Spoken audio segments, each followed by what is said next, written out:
Hey everybody, this is KT. I'm sending this short video out to all of the speakers who have been speaking for the Global Information Network to give you an update on what we have done with our speaker program and training program for GIN members and affiliates, and where we're going forward with, what program and system we're going forward with, so you all have complete clarity and understanding.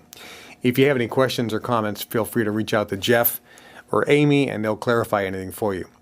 When GIN started, we had absolutely no meetings or seminars going on whatsoever. That was really phase one. We had nothing whatsoever. Members just joined, and they joined primarily because they wanted to be a part of a club that Kevin Trudeau was a part of. All of the thousands of people that joined before there was a single meeting joined because I was involved in this club, as well as Mark Hamilton. And Mark Hamilton and I reached out to our various lists. The Mark Hamilton list were people that had purchased natural cures, and because it was Kevin Trudeau, people joined. That's why thousands joined. And without anything on the website, without any meetings, without any seminars, based on just communications via email and direct mail, these members then encouraged other people to join our club as well. And they were not paid any commissions back then. There was no affiliate program. So they would refer people to join just based on the fact that Kevin Trudeau was involved in this club and Mark Hamilton was endorsing and recommending this club. So that's how we started, and it grew very, very quickly. Our first meeting was November 1st, 2009 in Cancun. We had 450 people there. That was just a small fraction of all the members. And that was the first meeting we ever had, with the exception of a meeting I did previously in Zurich and in Pt1 and Chicago. And I picked these areas where there weren't a lot of members, so we wouldn't have a lot of people show up. Pt1 we had 9 people, Zurich we had 16, and in Chicago, Ron Ball was there actually. We had probably close to 100. That was one of the bigger ones. But our kickoff event was November 1st. And at the time, our club was not designed to have live trainings and seminars in the field. That was not the design. It was designed to be an online club, a virtual club, with no meetings, or any meetings that were to go on were to be put on by members at their own expense and on their own volition. After our kickoff meeting on November 1st, our next major meeting was in Dominican Republic in January, because our plan was, even though GIN had no major seminars going on in the field, we were going to put on 4 weekend functions a year. That was the plan. At that time, then we made a decision that we probably needed to get some meetings or seminars in the field so that members could meet other members and they could start building communities and relationships with other folks.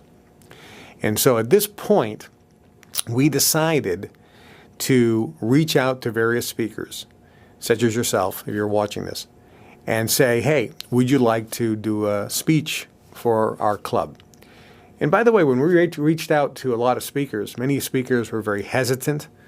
Many speakers said, no, you're too new. I don't want to be associated with that club. Many speakers were like, well, I don't know. I'm not too sure. Only a couple of you, because of my friendship and our relationship over the years, said, whatever you need, no problem. I'll come out and do that. And I appreciate that very much personally. So I reached out to some speakers and said, I have an opportunity. Do you have any interest? I'd like you to speak for our group. It'll probably be a small group. And I'd like to work out an arrangement for your speaking fee. And when we started this, we didn't have a lot of rules and regulations. We didn't have a lot of protocols in terms of if you were to come in and speak, what are you going to be selling at that event, and are you going to be collecting email addresses and customer data so that you can then market your stuff to them later, and all these different things that started popping up as this thing grew. So we started doing these live one-day events, and we reached out and said, would you like to speak? And if so, what fee would you require? And what terms would you require to do a seminar? And we put on a lot of one-day seminars all around the United States, primarily in Canada and some international. And that's worked out very well. However, the reason we did this was we knew that doing this we would be in a major deficit cash flow situation, because the expense of the room, the expense of flying the staff out, the expense of your speaking fee, the expense of all the details related to putting on these meetings and these seminars, especially if there's 50 or 75 people, it's a huge cash drain. But we did this so that we can, number one, videotape the content and audio tape the content, so we had content online so we could grow our online library, and have people who are members see that this is a real club. So we made a huge investment of money and resources. Remember, it's just not what we pay you, not just all the travel expenses for you, airline and hotel and meals, but it's also all of the internal staff to organize all these meetings, all the phone calls, all the pre-travel and so forth. There's a lot of expense involved. So we put on all these meetings for the members. During this time, we spent way more cash, a lot more money, than we were taking in to put on these seminars. But the seminars did a very effective job. Now, the challenge with the seminars is some of you, unfortunately, started getting a little arrogant by saying, I don't want to speak unless there's 300 people there. And that's fine.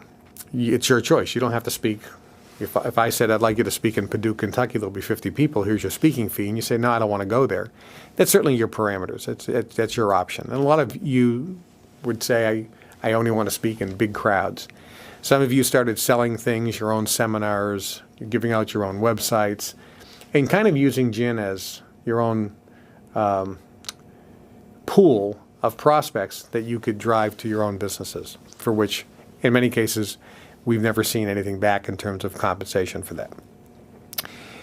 And that disappointed me, that nobody reached out, or very few of you reached out and said, here's, business that I got from GIN members, and here's your commission. A few of you have, but the majority of you have not done that, which was very disappointing. When we did these seminars, you have to remember that the majority of our members have never been to a seminar, because they don't have the resources to fly to the seminar and pay for the hotel room and so forth. The seminars were done in areas where we have pockets of members, but 90% of all of our members across the world have never been to a live event because it's not in their local area. So even though these seminars did a good job, it allowed us to record content and have it for the website. And even though the people who attended the seminars got great value, and you guys did a magnificent job in terms of presenting and training, and your content is great and you're all great.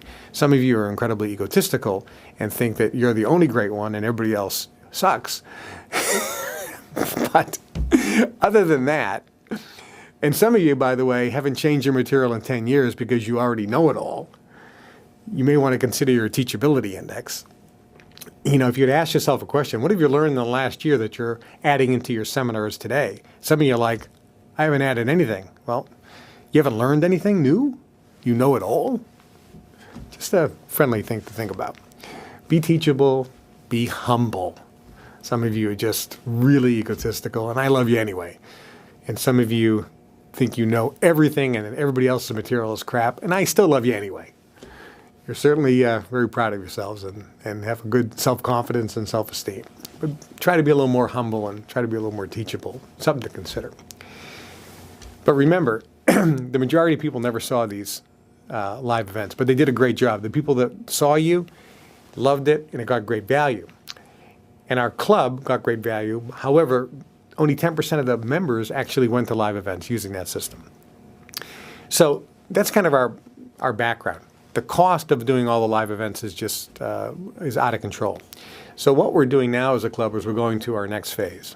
And our next phase is we're not putting on any live events, with the exception of the major functions. So GIN will put on the annual cruise, our Dream Weekend, Go 5-Star Weekend, our summer